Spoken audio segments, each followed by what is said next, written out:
நம்மை அனுதினமும் வழிநடத்துகிறவரும் நீதியுள்ள நியாயாதிபதியுமாகிய கர்த்தராகிய இயேசு கிறிஸ்துவின் நாமத்திலே மறுபடியுமாக புலம்பல் புத்தகத்தின் வேத ஆராய்ச்சிக்கு உங்களை மகிழ்வோடு வரவேற்கிறோம்.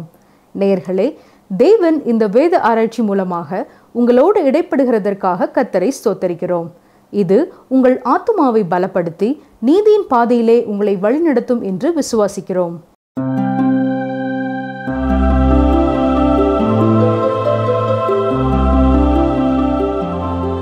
பிரியமானவர்களே, இந்த வேதாராய்ச்சி பாடங்கள் உங்களுக்கு பயனுள்ளதாக இருப்பதற்காக கர்த்தரை துதிக்கிறோம். உங்கள் கருத்துக்களையும் உங்கள் ஜெப விண்ணப்பங்களையும் எங்களுக்கு அனுப்பி வைப்பதற்காகவும் நன்றி கூறுகிறோம். தொலைபேசியிலே நீங்கள் தொடர்பு கொண்டு வருவதற்காகவும் கர்த்தரை துதிக்கிறோம். இன்று நாம் புலம்பல் புத்தகத்தின் மீதி பகுதியை, அதாவது 3 முதல் 5ஆம் அதிகாரம் வரை கற்றுக்கொள்வோம். புலம்பல் 3ஆம் அதிகாரம் முதல் 4 வசனங்களை வாசிக்கிறேன். ஆண்டவருடைய சினத்தின் மிலாற்றினால் உண்டான சிறுமையை கண்ட புருஷன் நான். அவர் என்னை வெளிச்சத்திலே அல்ல இருளிலே அழைத்து நடத்தி வந்தார். அவர் தமது கையை எனக்கு விரோதமாகவே நித்தமும் திருப்பினார். என் சதையையும் என் தோலையும் முற்றலாக்கினார். என் எலும்புகளை நொறுக்கினார். எரேமியா தீர்க்கதரிசி தன் வாழ்க்கையில் மிகுந்த வேதனையையும் பிரச்சனைகளையும் கண்ணால் கண்டார். அதன் வழியாய் நடந்தார். எருசலேமின் மேல் அவர் கொண்டிருந்த கரிசனை அவரது சரீரத்தையே உடைத்தது. தன் தேசத்திற்கு வந்த அழிவை பார்த்து கொண்டு பாதிக்கப்படாமல் அவரால் இருக்க முடியவில்லை. இதை அவர் ஏற்கனவே முன் அறிவித்திருந்தாலும், பாருங்கள், நான் சொன்னேன் இல்லையா என்று சொல்லிக்கொண்டு அவர் அலையவில்லை. உண்மையில் அவர் இருதயம் உடைந்தவரானார். எரேமியாவுடைய உணர்வுகளின் வெளிப்பாடு தேவனுடைய உணர்வுகளின் வெளிப்பாடு. தேவன் தன் ஜனங்களை விட்டு தூரமானவராய் இருக்கவில்லை. தனக்கு சொந்தமானவர்களோடு கூட எல்லா காலங்களிலேயும் அவர் நடக்கிறார். நான் உங்களை விட்டு விலகுவதும் இல்லை, உங்களை கைவிடுவதும் இல்லை என்பதுதான் கர்த்தர் நமக்கும் கொடுக்கிற வாக்கு. இன்று உங்கள் வாழ்க்கையிலே எப்படிப்பட்ட பாதையிலே நீங்கள் கடந்து சென்றாலும் அவர் உங்களோடு இருக்கிறார் என்பதை குறித்து உங்கள் உள்ளத்திலே உறுதி செய்து கொள்ளுங்கள். புலம்பல் 3ஆம் அதிகாரம் 21 முதல் 24 வரை வாசிக்கிறேன். இதை என் மனதிலே வைத்து நம்பிக்கை கொண்டிருப்பேன். நாம் நிர்மூலமாகாதிருக்கிறது கர்த்தருடைய கிருபையே. அவருடைய இரக்கங்களுக்கு முடிவில்லை. அவைகள் காலைதோறும் புதியவைகள். உமது உண்மை பெரிதாயிருக்கிறது. கர்த்தர் என் பங்கு என்று என் ஆத்துமா சொல்லும். ஆகையால் அவரிடத்தில் நம்பிக்கை கொண்டிருப்பேன். புலம்பல் புத்தகத்தின் கடைசி 3 அதிகாரங்களையும் நாம் பார்ப்போம் என்றால், நாளை நேற்று போல் ஆனது போல என்று கூறலாம். இப்பொழுது எரேமியா கடந்த காலத்தை திரும்பி பார்க்கிறார். எருசலேமில் வந்த நியாய தீர்ப்பை அவர் முன் அறிவித்திருந்தார். இப்பொழுது அதன் இடிபாடுகளின் மத்தியிலே உட்கார்ந்து அழுது கொண்டே தனது புலம்பலை எழுதுகிறார்.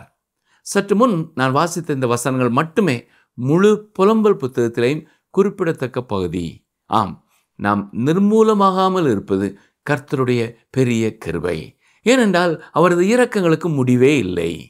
அது காலைதோறும் புதிதாயிருக்கிறது.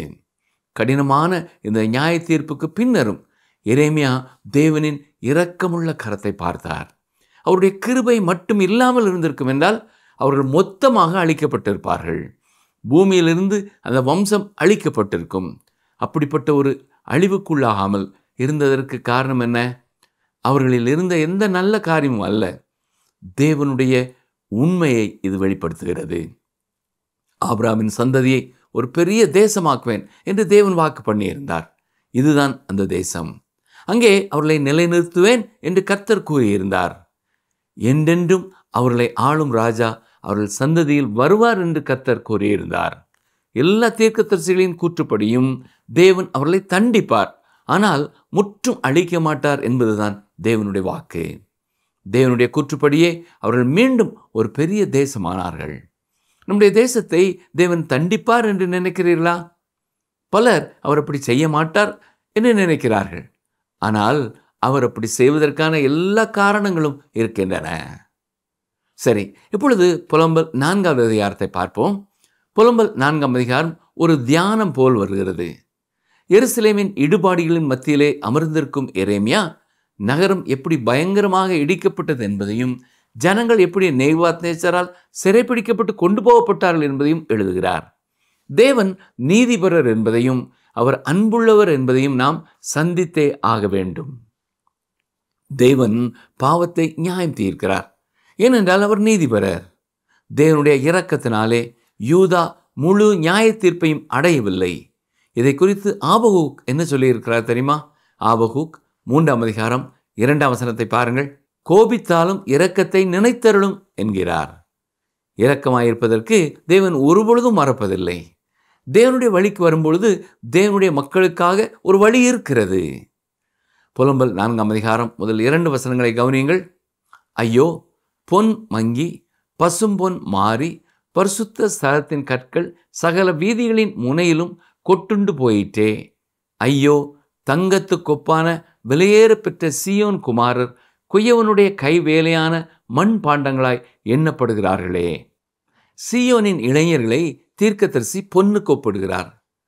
பொன் பாத்திரங்களாய் இருந்தவர்கள் இப்பொழுது மண் பாண்டங்களாகி போனார்கள். அவர்கள் உடைக்கப்பட்டு விட்டார்கள். யுத்தத்தை பொறுத்த மட்டிலேயும் இதுதான் பயங்கரமானது. தேசத்தின் இளைஞர்கள் முதலாவது கொலை செய்யப்படுகிறார்கள். ஒரு மனோதத்துவ நிபுணர் சொல்லும் பொழுது, ஒவ்வொரு நாள் காலையிலும் நாம் கண்ணாடியை பார்த்து நான் உன்னை நேசிக்கிறேன் என்று கூற வேண்டுமாம். விசுவாசிகள் உண்மையாகவே தங்களை நேசிக்கிறவர்களாய் இருக்கிறார்கள். அப்போஸ்தலனாகிய பவுலும் நாம் நம்மை குறித்து எண்ண வேண்டியதற்கு மிஞ்சி எண்ணக்கூடாது என்றும் கூறியிருக்கிறார். மேலும் பவுல் 2 தீமோத்தேயு நிருபத்தில் விசுவாசிகளை மண் பாண்டங்களுக்கு ஒப்பிடுகிறார். என்ன பொருளினால் அந்த பாண்டம் தயாரிக்கப்பட்டு இருக்கிறது என்பதை விட அது என்ன பயனுக்காக பயன்படுத்தப்படுகிறது என்பதுதான் மிக முக்கியம். நீங்கள் உங்கள் சொந்த பிரயோஜனத்துக்காகவா வாழ்கிறீர்கள் அல்லது தேவனுடைய பயன்பாட்டுக்காக வாழ்கிறீர்களா?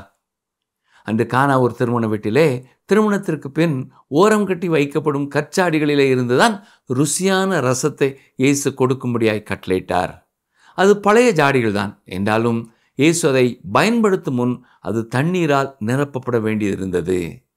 தண்ணீர் எப்பொழுதுமே கர்த்தருடைய வசனத்தை குறிக்கிறது. பழைய கற்சாடிகளை போன்ற நம்மையும் கர்த்தருடைய வசனத்தினால் நாம் நிரப்ப ஆயத்தமாக இருக்கும் பொழுது கர்த்தர் நம்மையும் பயன்படுத்துவார். யூதாவின் இளைஞர்கள் தேவனுக்கு சேவை செய்யவில்லை. இப்பொழுது உடைந்த மண்பாண்டங்களாய் போனார்கள். எத்தனை பரிதாபமான ஒரு காட்சி இது இல்லையா? புலம்பல் 4ஆம் வசனத்தை பாருங்கள்.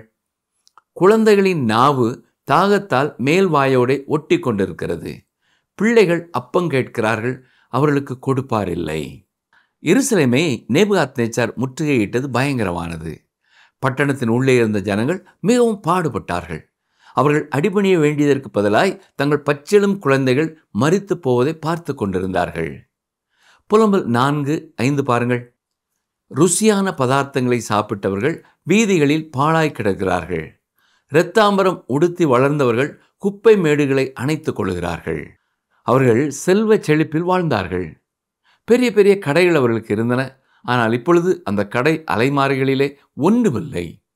ஒரு காலத்தில் அவர்கள் அனுபவித்த வசதிகள் இப்பொழுது இல்லை. சொல்லப்போனால் எதுவும் இல்லை. நீங்கள் இப்பொழுதாவது நிறுத்தி நிதானமாய் சிந்தித்து பார்த்திருக்கிறீர்களா? நீங்கள் இருக்கும் இடத்திற்கு என்னெல்லாம் ஆக வாய்ப்பு இருக்கிறது? கொரோனா காலத்தை போல கடைகளிலே பொருட்கள் இல்லாமல் போகலாம். பெரிய மழை காலம் போல் மின்சாரம் இல்லாமல் போகலாம். வாகனங்களுக்கு எரிபொருள் இல்லாமல் போகலாம். தேசத்தின் மேல் பயங்கரம் வரும் பொழுது நாம் உதவியற்றவர்களாய் போய்விடுவோம். அதுதான் தேவனுடைய நியாய தீர்ப்பின்படி அன்று எருசலேமில் நடந்தது. புலம்பல் 4ஆம் அதிகாரம் 6ஆம் வசனத்தை பாருங்கள். கை செய்கை இல்லாமல் ஒரு நிமிஷத்திலே கவிழ்க்கப்பட்ட சோதோமின் பாவத்துக்கு வந்த தண்டனையை பார்க்கிலும் என் ஜனமாகிய குமாரத்தின் அக்கிரமத்துக்கு வந்த தண்டனை பெரிதாய் இருக்கிறது. தேவன் சோதோம் குமராவை நியாயம் தீர்த்தார். எருசலேமை கடுமையாய் நியாயம் தீர்த்தார். எருசலேமின் பாவம் சோதோம் குமராவின் பாவத்தை விட பயங்கரமானதாக இருந்தது. ஆனால் இதைவிட கேடானது என்னவென்றால், ஒரு மனிதன் கர்த்தருடைய ஆலயத்தில் உட்கார்ந்து நற்செய்தியை கேட்ட பின்னரும் அதை குறித்து செயல்படாமல் இருப்பதே. இதை கேட்கும் நம்மிலே சிலருடைய வாழ்க்கையும் இப்படித்தான் இருக்கிறது. பிரியமானவர்களே, இயேசு கிறிஸ்து உங்கள் பாவத்திற்கான தண்டனையை சிலுவையிலே ஏற்றுக்கொண்டார். இன்று உங்கள் மேல் அவர் இரக்கமாயிருக்கிறார். எனவே நீங்கள் அவரண்டை திரும்புங்கள். தேவன் நியாயம் தீர்க்கும் பொழுது தேவனை அறியாத ஒரு மனிதனுக்கு வரும் தண்டனையை விட தேவனை அறிந்தவர்களுக்கு வரும் தண்டனை கடுமையானதாய் இருக்கும். ஆண்டவரை அறியாத மக்களை குறித்து நீங்கள் கவலைப்பட வேண்டாம். முதலாவது உங்களை குறித்து நீங்கள் கவலைப்படுங்கள். தேவன் கிருபையாய் கொடுத்த இயேசு கிறிஸ்துவுக்கு உங்கள் பதில் என்ன? புலம்பல் 4ஆம் அதிகாரம் 7ஆம் வசனம். அவளுடைய நசரேயர் உறைந்த மலையை பார்க்கிலும் சுத்தமும், பாலை பார்க்கிலும் வெண்மையும், பவளத்தை பார்க்கிலும் சிவப்பும், இந்திர நீலத்தை பார்க்கிலும் மேனியுமாய் இருந்தார்கள். அவர்கள் பார்வைக்கு அழகாயிருந்தார்கள் இல்லையா? இன்றைய சமயமும் பார்க்க நன்றாயிருக்கிறது. புதிய ஆலயங்கள் உருவாகின்றன, புதிய கல்வி சாலைகள், கலாசாலைகள் இருக்கின்றன, விளையாட்டு மைதானங்கள் உருவாகின்றன, நல்ல விளையாட்டு வீரர்கள் ஒருங்கிணைக்கப்படுகிறார்கள், திருமணத்திற்காக நல்ல கல்யாண மகால்கள் நமக்கு உண்டு. நசரேயர் என்பவர்கள் தனித்தனியாக உறுதிமொழி எடுத்தவர்கள். பலர் அப்படி செய்திருக்கிறார்கள். அவர்கள் அதற்காக புகழப்பட்டார்கள். இவை அனைத்துமே வெளியே பார்ப்பதற்கு மிக நேர்த்தியாய் தெரிகிறது.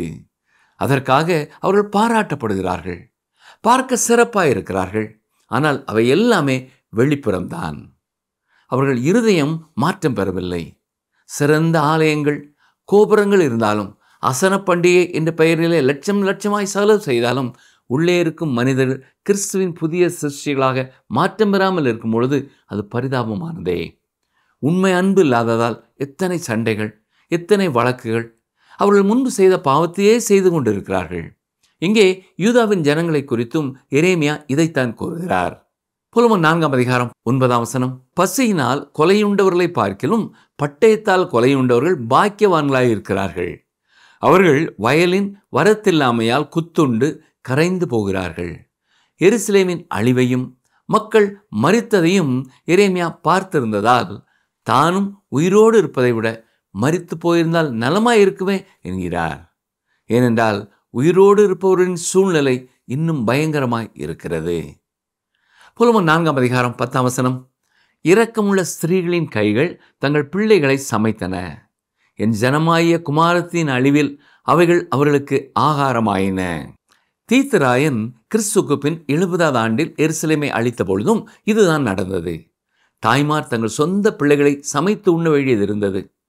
நாம் பின்னால் திரும்பி பார்த்து இது பயங்கரமானது என்று சொல்கிறோம்.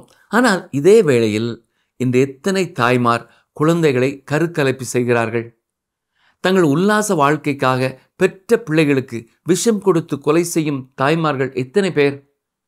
பிள்ளைகளை பொறுப்பெடுக்க தகுதி பெறாமல், தயாராகாமல் பிள்ளைகளை பெற்றுக்கொள்ளக்கூடாது. ஒரு குழந்தை கருத்தரிக்கும் பொழுது அது உலகத்தில் வருவதே தேவனுடைய திட்டம். ஒரு கரு உருவாகும் போதே அது ஒரு குழந்தையாகிறது. எனவே அதை எடுப்பது கொலைக்கு சமானம். புலம்பல் 4ஆம் அதிகாரம் 13ஆம் வசனம். அதன் நடுவில் நீதிமான்களின் இரத்தத்தை சிந்தின அதன் தீர்க்கதரிசிகளின் பாவங்களினாலும் அதன் ஆசாரியர்களின் அக்கிரமங்களினாலும் இப்படி வந்தது. ஆசாரியர்களும் கள்ள தீர்க்கதரிசிகளும் ஜனங்களுக்கு உண்மையை சொல்லாததால் அவர்கள் கொலைகாரர்கள். தேவனுடைய கணக்கு இப்படித்தான் கூறுகிறது. போதகர் ஒருவர் கர்த்தருடைய வார்த்தையை சரியாய் மக்களுக்கு கற்றுக் கொடுக்காமல் தவறினாலும் அவர்களும் கொலை செய்கிறார்கள். கர்த்தருடைய வசனத்தை கொடுக்கக்கூடியவர்களுக்கு நீங்கள் கொடுக்கவில்லை என்றால் பாவம் செய்கிறீர்கள். புலம்பல் 4ஆம் அதிகாரம் 16ஆம் வசனம். கர்த்தருடைய கோபம் அவர்களை சிதறடித்தது, அவர்களை இனி அவர் நோக்கார். ஆசாரியருடைய முகத்தை பாராமலும் முதியோரை மதியாமலும் போனார்கள். கர்த்தருடைய வார்த்தையை சொன்ன ஆசாரியர்களும் தீர்க்கதரிசியாகிய எரேமியாவிற்கும் ஜனங்கள் செவி சாய்க்கவில்லை. இதற்காக தேவன் அவர்களை நியாயம் தீர்த்தார். புலம்பல் 4ஆம் அதிகாரம் 17ஆம் வசனம். இன்னும் எங்களுக்கு சகாயம் வரும் என்று நாங்கள் வீணாய் எதிர்பார்த்திருந்ததினாலே எங்கள் கண்கள் பூத்து போயின. ரட்சிக்க மாட்டாத ஜாதிக்கு எதிர்பார்த்து கொண்டிருந்தோம். இன்றைய இஸ்ரவேலரும் கற்றுக்கொள்ள வேண்டிய ஒரு பாடம் இது. 1948 தேவன் அருளை அந்த தேசத்திலே கொண்டு வைக்கவில்லை. ஐக்கிய நாடுகள் தான் அவர்களை ஒரு தேசம் என்று அறிவித்தது. அன்று முதல் இன்று வரை அவர்களுக்கு சமாதானம் இல்லை. தொடர்ந்து யுத்தங்களின் செய்திகளையும் கேட்டுக்கொண்டே இருக்கிறோம். அவர்கள் இன்னும் கர்த்தரிடமாய் திரும்பவில்லை. கர்த்தர் இன்னமும் அவர்களை அந்த இடத்தில் வைக்கவில்லை. உண்மையில் யூத ஜனங்கள் தங்கள் நாடு திரும்புவது என்பது மிக உன்னதமான ஒரு நிகழ்வு. டாக்டர் WF ஆல்பிரைட் என்பவர் கூறும் பொழுது, 70 ஆண்டுகள் சிறைப்பிடிக்கப்பட்ட ஒரு நாடு மீண்டும் தனது தேசிய வாழ்க்கையை தொடங்குவதும், கிட்டத்தட்ட 600 ஆண்டுகளுக்கு பின் அதே நாடு மீண்டும் கிட்டத்தட்ட 2000 ஆண்டுகளுக்கு உலகம் முழுவதும் சிதறடிக்கப்பட்டு அதன் அடையாளத்தை தக்க வைத்துக் கொள்வதும் மனித வரலாற்றில் ஈடு இணையற்றது என்று கூறியிருக்கிறார். இந்த தேசத்தோடு தேவன் எப்படி செயல்படுகிறார் என்பதை கண்ட அநேகர் மனம் திரும்பி இருக்கிறார்கள். அன்று அங்கே இருந்த பிரச்சனை என்ன? யூதா ஜனங்கள் உதவிக்காக எகிப்தை நாடினார்கள். எகிப்து அவர்களுக்கு உதவவில்லை. அவர்கள் எதிரிகளாக இருந்தார்கள். இப்பொழுதும் இஸ்ரவேல் இருக்கும் சமாதான குறைவான சூழ்நிலையிலே இன்று அவர்களுக்கு தேவை இராணுவ உதவி அல்ல, கர்த்தருடைய வார்த்தையே. இஸ்ரவேலரின் ரட்சிப்புக்காக இன்றும் நாம் ஜெபிக்க கடமைப்பட்டிருக்கிறோம். புலம்பல் 4ஆம் அதிகாரம் 20ஆம் வசனம், கர்த்தரால் அபிஷேகம் பண்ணப்பட்டவனும் எங்கள் நாசியின் சுவாசமாயிருந்தவனும் அவர்களுடைய படுகுழியில் அகப்பட்டான். அவனுடைய நிழலிலே ஜாதிகளுக்குள்ளே பிழைத்திருப்போம் என்று அவனை குறித்து சொல்லியிருந்தோமே. இன்றும் அவர்கள் இருப்பது போல தேவனை அறியாதவர்கள் மத்தியிலே சிதறடிக்கப்பட்டிருக்கிறார்கள். வசனம் 22, சீயோன் குமாரத்தியே, உன் அக்கிரமத்துக்கு வரும் தண்டனை தீர்ந்தது. அவர் இனி உன்னை அப்புறம் சிறைப்பட்டு போக விடார். ஏதோம் குமாரத்தியே, உன் அக்கிரமத்தை அவர் விசாரிப்பார், உன் பாவங்களை வெளிப்படுத்துவார். அவர்களுடைய நியாய தீர்ப்புக்கு பின் நிரந்தரமாய் அவர்களை தங்கள் தேசத்திலே வைப்பேன் என்று கர்த்தர் வாக்கு பண்ணியிருக்கிறார். கர்த்தர் கூறியிருப்பதை அவருடைய நேரத்தில் நிச்சயம் செய்வார். இப்பொழுது 5ஆம் அதிகாரத்திலிருந்தும் சில வசனங்களை பார்ப்போம். இங்கே எரேமியாவின் இறுதியான புலம்பலை படிக்கிறோம். புலம்பல் 5:1, கர்த்தாவே, எங்களுக்கு நேரிட்டதை நினைத்தருளும், எங்கள் நிந்தையை நோக்கி பாரும். தேசங்களுக்குள் யூத ஜனங்கள் பெற்றிருந்த மதிப்பையும் மரியாதையையும் இன்று இழந்து போனார்கள். வசனங்கள் 11 முதல் 13 வரை, சீயோனில் இருந்த ஸ்திரீகளையும் யூதா பட்டணங்களில் இருந்த கன்னிகைகளையும் அவமானப்படுத்தினார்கள். பிரபுக்களுடைய கைகளை அவர்கள் கட்டி அவர்களை ஏற தூக்கினார்கள். முதியோரின் முகங்கள் மதிக்கப்படவில்லை. வாலிபரை இயந்திரம் அரைக்க கொண்டு போகிறார்கள். இளைஞர் விறகு சுமந்து இடறி விழுகிறார்கள். பார்த்தீர்களா? அவர்களின் கன்னிகைகள் அவமானப்படுத்தப்பட்டார்கள். பிரபுக்களின் கைகளை கட்டி தூக்கிலிட்டார்கள். அவர்கள் அனைத்தையும் இழந்து போனார்கள். வாலிபர்களை நேபுகாத் நேச்சாருக்கு வேலை செய்யும் அடிமைகளாய் எடுத்து சென்று விட்டார்கள். வசனம் 15, எங்கள் இருதயத்தின் களிகூறுதல் ஒளிந்து போயிற்று, எங்கள் சந்தோஷம் துக்கமாய் மாறிற்று. ஆம், அவருடைய சந்தோஷம் எல்லாம் எடுக்கப்பட்டு போயிற்று. 19 முதல் 21ஆம் வசனம் வரை பாருங்கள். கர்த்தாவே, நீர் என்றென்றைக்கும் இருக்கிறீர், உம்முடைய சிங்காசனம் தலைமுறை தலைமுறையாக நிலை நிற்கும். தேவரீர் என்றைக்கும் எங்களை மறந்து நெடுங்காலமாக எங்களை கைவிட்டிருப்பதென்ன? கர்த்தாவே, எங்களை உம்மிடத்தில் திருப்பிக் கொள்ளும், அப்பொழுது திரும்புவோம். பூர்வ காலத்தில் இருந்தது போல எங்கள் நாட்களை புதியவைகளாக்கும். இதுதான் தன் ஜனங்களுக்காக எரேமியாவின் ஜெபம். இதிலிருந்து நாமும் ஒரு பாடத்தை கற்றுக்கொள்ளலாம். மிகவும் பிந்தி போகும் முன் கர்த்தரிடத்தில் திரும்புவது நல்லது. டேனியல் வெப்ஸ்டர் பல ஆண்டு காலங்களுக்கு முன் தீர்க்க தரிசனம் போல இவ்வாறு கூறியிருக்கிறார். கவனியுங்கள். மத புத்தகங்கள் மக்களிடையே பரப்பப்படாவிட்டால், மக்கள் கடவுளிடம் திரும்பவில்லை என்றால், ஒரு தேசமாக நமக்கு என்ன நடக்கும் என்று எனக்கு தெரியவில்லை. உண்மை பரவாவிட்டால் பிழை ஏற்படும். கடவுளும் அவருடைய வார்த்தையும் ஏற்றுக்கொள்ளப்படாவிட்டால் பிசாசும் அவனது படைப்புகளும் மேலோங்கும். சுவிசேஷ புத்தகம் ஒவ்வொரு குக்கிராமத்தையும் அடையவில்லை என்றால், ஊழல் நிறைந்த மற்றும் ஒழுக்கக்கேடான இலக்கியத்தின் பக்கங்களே அங்கே செல்லும். சுவிசேஷத்தின் சக்தி நாட்டின் நீளம் மற்றும் அகலம் முழுவதும் உணரப்படாவிட்டால், அராஜகம், தவறான ஆட்சி, சீரழிவு, துயரம், ஊழல் மற்றும் இருள் ஆகியவை தணிப்பு அல்லது முடிவு இல்லாமல் ஆட்சி செய்யும். எப்படிப்பட்ட தெளிவான ஒரு காட்சியை காட்டுகிறார் இல்லையா? இன்று பல இடங்களிலே பரிசுத்த வேத புத்தகம் பயன்படுத்த தடை செய்யப்பட்டிருக்கிறது. ஆனால் அசுத்தமான புத்தகங்களுக்கு, அசுத்தமான ஊடகங்களுக்கு அனுமதி உண்டு. தாங்கள் செய்ய விரும்புவதை செய்ய மக்களுக்கு சுதந்திரம் இருக்கிறது. பெஞ்சமின் பிராங்க்லின் அமெரிக்க ஐக்கிய நாடு உருவான போது கூறிய வார்த்தைகள் மிகவும் உண்மையானவை. கவனியுங்கள். நான் எவ்வளவு காலம் வாழுகிறேனோ அவ்வளவு அதிகமாக கடவுள் மனிதர்களின் விவகாரங்களிலே ஆட்சி செய்கிறார். இதற்கான உறுதியான ஆதாரங்களை நான் காண்கிறேன். ஆம், இது எத்தனை உண்மை இல்லையா? இன்றும் கடவுள் மனித சமுதாயத்திலே செயல்படுகிறவராகவே இருக்கிறார். இந்த வார்த்தைகளை கவனித்துக் கொண்டிருக்கிற நீங்கள் யாராயிருந்தாலும் சரி, தேவன் உங்களை நேசிக்கிறார். எனவேதான் இயேசு உங்கள் பாவத்திற்கான தண்டனையையும் சிலுவையிலே ஏற்றுக்கொண்டிருக்கிறார். அவரை விசுவாசித்து அவரை தொழுது கொள்வீர்கள் என்றால் அவரே உங்களை அனுதினமும் வழிநடத்துகிற கர்த்தராய் இருக்கிறார். கிறிஸ்துவை அறிந்த ஒருவராய் நீங்கள் இருந்தும் இன்னமும் யூதா ஜனங்களைப் போல மனம் திரும்பாமல் இருப்பீர்கள் என்றால் தேவனுடைய நியாய தீர்ப்பு வரும். அவரை நோக்கி திரும்ப அவர் உங்களையும் அழைக்கிறார். கிறிஸ்துவுக்குள் அருமையானவர்களே, இந்த நிகழ்ச்சி மூலமாய் நீங்கள் பெற்ற ஆசீர்வாதங்களை தொடர்ந்து எங்களோடு பகிர்ந்து கொள்ளுங்கள். உங்களுக்காக நாங்கள் ஜெபிக்கிறோம். கர்த்தர் உங்களை ஆசீர்வதிப்பாராக. ஆமென்.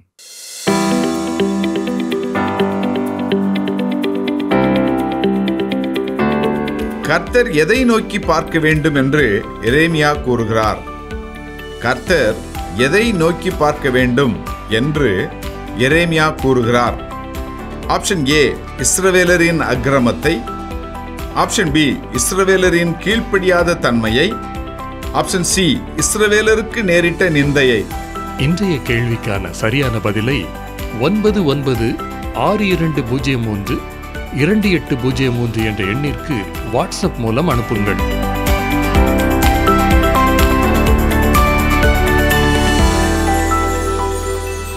அன்பு நேயர்களே, இன்றைய தியானத்தில் இஸ்ரவேல் ஜனங்கள் தங்களுடைய கீழ்ப்படியாமையினால் தங்களுடைய இருதய கடினத்தில் எப்படியாக நொறுக்கப்பட்டு போனார்கள் என்று நாம் தியானித்தோம். தங்களுடைய உள்ளான இருதயத்தை குறித்ததான எண்ணமோ கவலையோ பாரமோ அவர்களுக்கு கிடையாது. உதடுகளினாலே கர்த்தரிடத்தில் சேர்ந்து இருதயத்திலோ மிகவும் தூரமாய் போனார்கள். இஸ்ரவேல் ஜனங்களை நாம் ஒரு பாடமாக எடுத்துக்கொண்டு நம்மையும் நம்முடைய வாழ்க்கையும் நாம் சீர்படுத்த வேண்டியவர்களாக இருக்கிறோம். நம்முடைய வாழ்வு இஸ்ரவேல் ஜனங்களின் வாழ்வை போல் இருக்கிறதா? வாயினால் அவரை அறிக்கை செய்து இருதயத்திலே தூரமாயிருக்கிறோமா என்பதை சிந்தித்து பார்ப்போம். இந்த நிகழ்ச்சி உங்களுக்கு பிடிச்சிருக்கா? அப்ப இப்பவே மிஸ்டர் கால் கொடுங்க. பரிசு வெல்றது நீங்களாவும் இருக்கலாம்.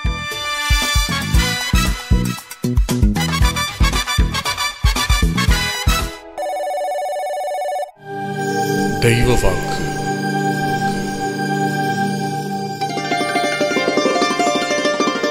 உண்மையுள்ள மனுஷன் பரிபூரண ஆசீர்வாதங்களை பெறுவான். நீதிமொழிகள் 28:20.